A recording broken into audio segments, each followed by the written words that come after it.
আসসালামু আলাইকুম দর্শক। শাকিব খান বনাম আরফান নিশো।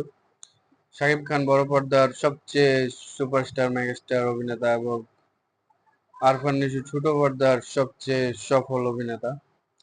তো শাকিব খানের সাথে আরফান নিশো তুলনা চলে না, কারণ দুইটা জগৎ ভিন্ন। শাকিব খান বড় পর্দা, আর বড় পর্দা মানেই অনেক টাকার ব্যাপার, এবং শাকিব খানও অনেক ধনী অভিনেতা।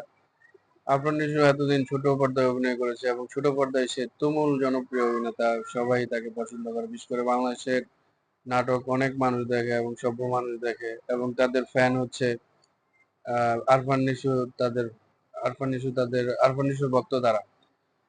তো সাকিব খানের সাথে আরফান নিশোর কোনোভাবেই তুলনা চলে না। তারপরেও কিছুটা ক্ষেত্রে এখন আবার আরফান নিশো মুভিতে আসছে, মুভিতে এসে ছবি করা শুরু করছে এবং সফলও হয়েছে সুড়ঙ্গ ছবিতে। তো আরফান নিশোর সবসময় একটা রেসপেক্ট থাকা উচিত সাকিব খানের প্রতি, এবং সাকিব খানও তাকে ওয়েলকাম করা উচিত।